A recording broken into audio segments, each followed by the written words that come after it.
September 1940. Warsaw. The city had been destroyed once already, and now it was being destroyed again. This time more quietly, more patiently, without the sound of bombs. The German occupation had settled over Poland like a weight that pressed down on everything. On the streets, on the faces of people waiting in food lines, on the silence that filled buildings where families used to argue and laugh. The rubble from the September 1939 siege had been partially cleared, but the gaps in the skyline remained, and no one was allowed to forget what they meant. German soldiers moved through the streets in pairs and groups, their boots steady on the cobblestones, their presence as routine as weather. Polish men and women lowered their eyes when they passed. Children stopped playing when they heard German voices. The occupation had not yet found its full, monstrous shape, that would come later, but its texture was already unmistakable. Something fundamental had been taken. Not just sovereignty, not just food or warmth. Something harder to name. Witold Pilecki was 39 years old that autumn. He was a landowner from eastern Poland, a cavalry officer who had fought against the Soviets in 1920 and against the Germans in 1939. He had the kind of face that did not easily betray what was happening behind it, calm in a way that came not from emptiness but from discipline. He had a wife named Maria and 2 children, a boy and a girl. He had a life that, in other circumstances, would have been considered whole. But Pilecki was a man for whom circumstances were not something to be accepted. He had co-founded an underground organization called the Secret Polish Army not long after the German occupation began. By the summer of 1940, it had merged with a larger network of resistance, and Pilecki had become one of the quiet architects of something fragile and necessary. The idea that Poland had not surrendered, would not surrender, was simply waiting. It was in this context, underground meetings in Warsaw apartments, coded messages passed through trusted hands, the constant awareness of informants and patrols, that the question began to emerge about Auschwitz. The camp had opened in June 1940, established in the buildings of a former Polish army barracks in the town of Auschwitz-Birkenau, 40 miles west of Krakow. Its first prisoners were Polish political prisoners, intellectuals, teachers, priests, officers. People who had done nothing except represent the parts of Poland the Germans wished to eliminate first. Reports filtered back through underground channels. The conditions were brutal. Prisoners were dying. But the details were fragmentary, contradictory, and impossible to verify. The Polish underground needed intelligence. They needed to know what was happening inside those walls, how many prisoners, what methods, what possibilities for resistance or escape. The information could save lives. It could also reach the Polish government in exile in London, and through them perhaps the governments of the Allied nations who were watching the war from a distance that still felt, in 1940, like safety. The problem was obvious. To get intelligence from inside Auschwitz, someone had to go inside Auschwitz. The Germans were conducting mass roundups of Polish civilians on the streets of Warsaw, random arrests designed to fill the camp with fresh prisoners and to terrorize the population into compliance. A man who placed himself in the path of one of these roundups, who allowed himself to be swept up along with the others, could be inside Auschwitz within days. He would lose his name, his freedom, probably his health, and very possibly his life. But he would be there. He could see what was happening. He could organize. He could report.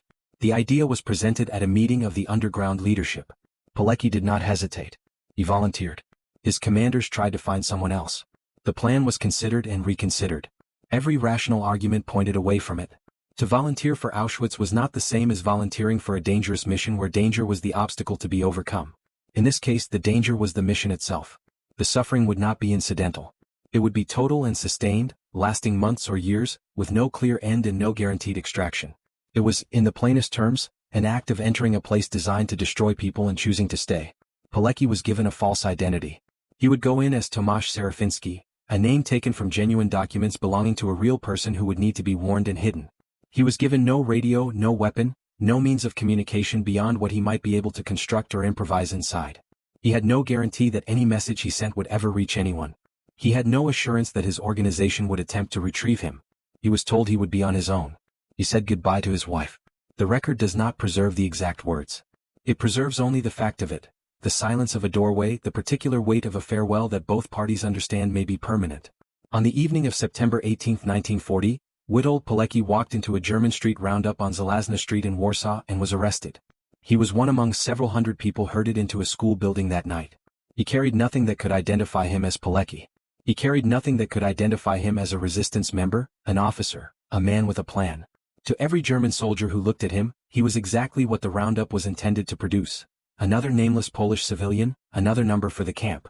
2 days later he was loaded onto a transport. The train stopped at Auschwitz. The prisoners stepped onto the platform in the early morning. The air smelled of coal smoke and something else, something that had no name yet for the men who had just arrived but that would acquire one within days. The SS guards moved along the edges of the group, shouting in German. Capos, prisoners who had been given authority over other prisoners, dressed in striped uniforms and carrying clubs, moved closer. The language was unfamiliar. The sounds were commands, but their content was instruction in a system that had to be learned quickly, because the penalty for confusion was the same as the penalty for defiance. Pilecki was assigned prisoner number 4859. He carried that number on a triangle of cloth sewn to his uniform for the duration of his time in the camp. It was not a number he had been given to replace his name. It was a number he had been given instead of one. The early weeks were what he would later describe as a time of pure survival. Not of the spirit, not of identity, but of the body. The work details marched out at dawn, rain or cold or heat making no difference. Construction labor, gravel hauling, field drainage in the wetlands around the camp. The guards moved among the prisoners with an ease that suggested they had long since made their peace with what they were watching. Men collapsed. Some were beaten where they fell. The noon meal was a thin soup that kept a man alive but not well. Disease moved through the barracks the way cold moves through a building without proper insulation, through every gap and crack, finding the weakened places first. Typhus, dysentery, pneumonia. The infirmary was not a place of recovery. It was a staging ground, and Pilecki understood quickly that men who stopped working and went to the infirmary often did not come back. He kept working. He was not the only one inside Auschwitz with a plan, but he was, in those early months, the only one with an organization. He began quietly. A whispered conversation in a work detail. A small act of assistance, a piece of bread given, a warning passed. The underground at Auschwitz would need to be built the same way all underground networks are built. By finding people who could be trusted, establishing trust over weeks and months of small gestures, and then only then sharing the actual intention. He called it the Union of Military Organization. Związek Organizacji Wojskowych or ZOW. In the beginning it was 5 people.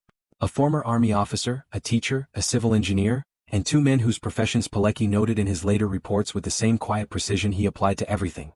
Within months, it had grown to dozens. Eventually, in the years that followed, it would touch several hundred prisoners across multiple blocks and work details. The purpose was threefold. The first and most immediate was survival, finding ways to help prisoners endure conditions that were designed to kill them, through food redistribution, protection in work assignments, and medical care passed invisibly through trusted hands. The second was intelligence, observing everything, recording mentally, preparing the reports that would need to be smuggled out when the opportunity arose. The third, and the most ambitious, was the possibility of armed uprising. If Allied forces were ever to approach close enough, if conditions were ever to allow it, the prisoners of Auschwitz might be able to rise and break out. That third goal would haunt Pilecki for years.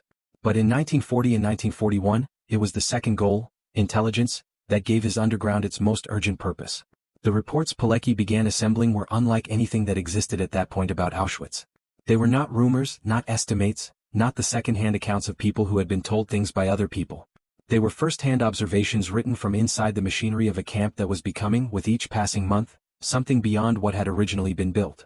The numbers of prisoners arriving, the nationalities, the work details, the mortality rates, the methods of killing.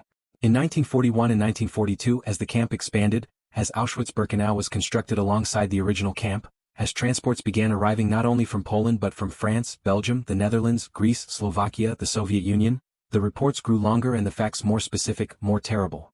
Pilecki was witnessing the Holocaust from the inside and writing it down. The mechanics of getting the reports out required ingenuity and luck in nearly equal measure. The first reports were taken out by prisoners who were released. A small number of Poles had been freed, usually through the intervention of a German employer or a well-connected family member. Pilecki passed written messages through them, folded into the lining of clothing or hidden in food containers allowed for transfer. Later, he used prisoners who worked in the laundry detail that served German staff quarters, passing notes through civilian workers who had access to the camp's outer perimeter. In 1942, a reliable channel was established through the Auschwitz Underground's connections to the broader Home Army network outside. The reports arrived in Warsaw. They were copied, condensed, passed to couriers and eventually reached London, where the Polish government in exile sat in offices on Regent Street and translated what they were receiving into summary documents that were forwarded to the British government and, through them, to the Americans. The response was what Pilecki could not yet know, could not yet afford to know. He was still inside. He had been inside for nearly 2 years. The winters at Auschwitz were of a particular kind. The cold arrived early and stayed late, a cold amplified by exhaustion, malnutrition, and the open exposure of the work details. Men died faster in winter than in summer. The bodies left on the morning roll call grounds had a stillness that the living bodies, thin and shaking beside them, could not afford to acknowledge too long. Pilecki noted the cold in his later written report with the same attention he gave to everything. He did not dramatize it. He did not need to. He was beaten on multiple occasions. He contracted typhus in 1941, the infection burning through him in a block where the risk of being discovered and sent to the infirmary was as dangerous as the disease itself. His network helped. He was hidden among healthier prisoners during inspections. He was given what little food could be passed to him without notice. He survived the disease in a building designed to let diseases run their course unchecked. He survived 1941. He survived 1942. He was still prisoner number 4859, still Tomasz Serafiński to the German records, still the quiet Polish laborer who asked no visible questions and caused no visible trouble and went about his work detail with his eyes open and his memory working. But by the end of 1942, something had changed in his thinking about the third goal, the uprising. The camp had grown beyond anything the original plan had imagined. Auschwitz-Birkenau was now the largest killing facility on Earth. The prisoners arrived in numbers that made coordinated armed resistance, without external support, essentially impossible. And the external support, the signal from Allied forces that the moment had come, showed no sign of arriving. He had asked, through his reports, for a parachute operation. For armed support. For a coordinated attack on the camp's outer perimeter timed with an internal uprising. The requests had reached London. They had been evaluated. The distance, the logistics, the uncertainty of success. These were the calculations that Pilecki could not see being made, but whose outcome he received in silence. No one was coming. It was in the spring of 1943, after more than 2.5 years inside the camp, that Pilecki made a decision that carried its own kind of courage, to leave. Not because he had given up. Because the intelligence he carried now, the full account of what Auschwitz had become, what it had already done, what it was doing every day, needed to be delivered in person to the Polish command structure. Reports passed through couriers could be dismissed or disbelieved. A man who had been inside and had come back, who could be questioned and cross-examined, who could provide details no fabrication could have supplied. That man was something different. That man was testimony. On the night of April 26, 1943, Pilecki escaped from Auschwitz through the camp bakery, where he was assigned to a work detail, cutting the telephone line that connected the building to the camp security system and walking out through a door that should have been locked but had been left, by arrangement and good fortune, slightly ajar. He walked through the night with 2 other prisoners who had been part of the plan. They were fired on once at a distance and kept walking. By morning they were in the Polish countryside. By summer, Pilecki was in Warsaw writing his report. He sat at a table in an apartment on a safe street in Warsaw and wrote without pause. The report was not written in the formal structure of a military intelligence document. It was written in the way that someone writes when they are trying to preserve something that the words themselves keep threatening to fail. With precision, with restraint, with a constant effort to let the facts carry what no adjective could carry without cheapening it. Pilecki wrote about the blocks, the roll calls, the food, the work details, the medical experiments, the gas chambers that had been operational at Birkenau since 1942. He wrote names. He wrote numbers. He wrote the routines of daily life inside a place designed to erase the concept of daily life. He was not the first person to send reports about Auschwitz to the Polish underground and to London. The courier Jan Karski had reported on the camps to Allied leaders in 1942 and 1943. The underground press in Poland had published warnings. But Pilecki's report had a quality that others lacked.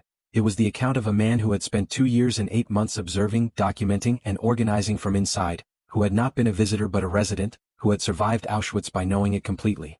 He delivered his report to the Home Army Command in Warsaw in late summer 1943.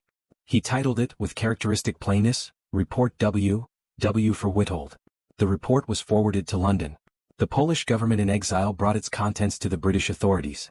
The Allied response, the same response that had met every previous report about the final solution, was, in practical terms, the same silence Pilecki had grown used to receiving. The Allied military leadership did not bomb the rail lines to Auschwitz. They did not bomb the crematoria. The arguments were tactical. The targets were difficult, the aircraft would be needed elsewhere, the accuracy of the bombing could not be guaranteed. These arguments were repeated across months and years while the transports continued to arrive. Pilecki read the news that came back. He understood what it meant. He did not write about his response to the Allied silence in his report. What he did instead was return to work. The Warsaw Uprising began on August 1, 1944. The Polish Home Army, after 5 years of underground resistance, launched a full-armed uprising against the German occupation, an attempt to liberate Warsaw before the Soviet forces advancing from the east could take the city and impose their own version of Polish sovereignty. Pilecki was there. He was given the rank of Rotmisters, cavalry captain, and assigned to a fighting unit in the city's center. The uprising lasted 63 days. It ended not in liberation but in destruction. The Germans suppressed it with a methodical brutality that Warsaw had not yet experienced, burning the city district by district, killing civilians in mass executions, reducing a city of 1 million people to rubble and ash. The Soviet forces halted their advance on the eastern bank of the Vistula and watched. The British and Americans sent supply drops that were, at the distances involved, inadequate. By October 2, 1944, the Polish command surrendered. Pilecki was captured. He spent the rest of the war as a prisoner of war in a German POW camp, this time legally designated as a prisoner, which was, in the perverse arithmetic of the war, a form of protection. POW camps operated under the Geneva Convention. The Auschwitz system had not. He survived the German camp. He was liberated in 1945. It would have been, for almost any other person, the end of the story, the return from war, the long settling of dust, the effort to find what remained of the life that had existed before. But Poland in 1945 was not free. The Soviet forces that had watched the Warsaw Uprising from across the river were now occupying the country. A communist government was being installed in Warsaw. And the Home Army, the organization Pilecki had served, whose intelligence network he had built and served from inside a death camp, had been designated by the new government as an enemy of the Polish state. Pilecki was issued new orders from his underground command, still operating in secret. He was to return to Poland from Italy, where he had been serving with the Polish II Corps, infiltrate the new communist security apparatus and report back. He did. He spent 2 years in Poland under the communist regime, gathering intelligence on Soviet operations, sending reports to the West. He did this with the same quiet competence he had brought to everything. And then, in May 1947, he was arrested by the Polish Communist Security Service. The interrogation lasted months. He was tortured. His testimony at the trial was a thing of extraordinary dignity. He answered questions calmly, accurately, without self-pity or melodrama. He acknowledged what he had done. He declined to express regret for it. He was found guilty of espionage and illegal border crossing. He was sentenced to death. On May 25, 1948, Witold Pilecki was executed by a single shot to the back of the head in a prison in Warsaw. He was 47 years old. His wife and children were not told where his body had been buried. Under communist rule, his name was classified. His report was sealed. His story was made to disappear. The news reached the men and women who had worked with him in the underground, who had passed his reports through freezing corridors and across borders. It reached those few who had received the reports in London and Warsaw and had tried to make the Allies understand what was happening. It reached them in the particular way that bad news reaches people who already knew it was coming but had not been able to stop it. There was nothing to do with that knowledge except carry it. For 40 years, the name Witold Pilecki did not appear in Polish textbooks, Polish newspapers, or Polish official memory. Under communist rule, the history of the Home Army was a history of enemies. The men and women who had resisted the German occupation and then refused to submit to Soviet control were rewritten as traitors, criminals, foreign agents. Pilecki, who had done both, resisted the Nazis and then attempted to resist the communist takeover, was doubly erased. His report remained in Polish security archives, classified. His family knew what he had done. They were not permitted to speak of it. His daughter, Zofia, was a child when he was killed. She grew up in the Poland his absence had helped create, a country that officially did not know him, that was officially not allowed to know him. She kept what she could: letters, photographs, the memory of a man who had chosen, more than once, to make himself disappear into something terrible so that others might eventually know the truth of it. When the communist government in Poland fell in 1989, the archives began, slowly, to open. In 1990, Witold Pilecki was rehabilitated by the Polish courts. The conviction was declared null and void. The sentence was recognized for what it had always been: a judicial murder carried out by a regime afraid of what he represented. He was awarded, posthumously, the Order of the White Eagle, Poland's highest state honor. His reports were declassified. His name was returned to the historical record. The world that received this news was not the world that had known him. The men and women of the Polish underground were mostly dead. The Allied commanders who had received his reports and made their calculations about bomb runs and tactical necessity were dead. The SS guards who had moved through the Auschwitz roll call grounds with their dogs and their clipboards were, most of them, dead or very old, living in places where no one had found them yet or where finding them had long since ceased to matter to anyone except the survivors. What remained was the report. Report W, eventually published in full, is a document unlike almost any other that came out of the Second World War. It is not a memoir in the literary sense. It does not seek beauty or the consolations of narrative arc. It is a record, written by a man with a precise and disciplined mind, of what he saw and did over nearly 3 years inside the largest killing facility in human history. It runs to hundreds of pages in its complete form. It contains no moment of self-congratulation, no passage in which the author pauses to reflect on his own courage or to invite the reader to do so on his behalf. Pilecki wrote it the way he had done everything, as a task that needed doing, for which the proper tools were accuracy and restraint. Historians who have studied the Second World War closely tend to describe Pilecki using words they reserve for very few people. Not heroic in the conventional military sense, Not a soldier who charged a machine gun nest or flew into impossible odds in an aircraft. Something different. The word that comes up most often is choice. What Pilecki did was not done to him. No military order required him to volunteer for Auschwitz. No law, no draft, no chain of command sent him into that street roundup on Żelazna Street. He was asked if someone would go. He said he would. He was fully aware of what he was volunteering for. And he went. That is the fact that resists explanation and resists the comfort of easy framing.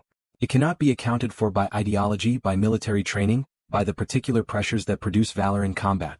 It comes from somewhere deeper, somewhere that does not have a clear name. The willingness to accept suffering not because it is unavoidable but because someone has to, and because the alternative is to let a darkness go unwitnessed, unreported, unnamed. His children, in the years after his rehabilitation, spoke in interviews about the letters he had sent during the war. About the handwriting. About the particular phrases he used. A daughter trying to hold in her memory a father she had barely known, reading words he had written in places she could not imagine. The letters did not explain everything. They were not meant to. They were the words of a man doing what he believed he had to do, trying not to burden his family with the weight of the reasons. There is a photograph taken before the war. Pilecki stands in a field in eastern Poland in civilian clothes, slightly squinting against the light. He looks like a landowner, a husband, a man who has plans for the week ahead. There is nothing in the image that could prepare you for the rest of the story. That is, perhaps, the most unsettling thing about it. History tends to prepare its subjects. It tends to provide origins, contexts, inevitabilities, the shape of a man's character revealed early, the arc of a life bending toward its destination from a recognizable distance. With Pilecki, the preparation is there if you look for it, the military career, the underground work, the organizational intelligence. But the act itself, walking into a street roundup, allowing the gates of Auschwitz to close behind him, choosing to remain, exceeds preparation. It exceeds what preparation explains. What it does not exceed is what it meant to the people inside who were given an extra week's worth of food because Pilecki's network had managed a small redistribution. To the man whose work assignment was quietly shifted away from a detail where the mortality rate was highest. To the prisoner who was warned before an inspection that a hiding place needed to change. In the mathematics of Auschwitz, small things were not small. And outside the wire, in the reports that traveled through coats and laundry bags and across borders in the winter of 1942, there is the possibility, impossible to measure, impossible to dismiss, that the words of prisoner number 4859 contributed something to the world's understanding of what was happening in the camps. That the reports helped, in some fraction of a way, to shorten the shadow. The camp at Auschwitz was liberated by Soviet forces on January 27, 1945. By then, an estimated 1.1 million people had been killed there, the vast majority of them Jewish, transported from every occupied country in Europe. Pilecki did not live to see the full accounting. He was executed 3 years and 4 months after liberation, in a basement in Warsaw, by men who served a government that had decided he was dangerous. He was dangerous. He had always been dangerous, in precisely the way that people who choose truth over expedience are dangerous to any system that requires silence to operate. His name is on memorials now. His photograph is reproduced in books, in museum exhibitions, on posters in Polish schools. The story is taught. There are films, documentaries, biographies in multiple languages. His daughter and son lived long enough to see the country restore what the country had taken. That restoration was real. It was not small. But memorials are a different thing from presents. Somewhere in the countryside between Warsaw and Auschwitz, the landscape holds the memory of a man walking through the autumn night after an escape, his body thin and worn from nearly 3 years of deliberate captivity, his mind already composing the pages he would write. The fields were quiet. The stars were ordinary. The distance ahead was long. He kept walking. That is the part of the story that no archive restores and no memorial fully holds. Not the award, not the rehabilitation, not the book. Just the walking, through a night that had no guarantee attached to it, toward a day that might or might not come, carrying in the plainest possible way the evidence of what he had witnessed. He had gone in knowing he might not come back. He had stayed long past the point at which most people would have found a reason to leave. He had come back not for himself but for the report. The report exists. What happened in the camp exists. The name that was taken and then given back, that exists too, inscribed now in the places where such things are kept, where the dead are held as close as language allows, which is never quite close enough and which is still something.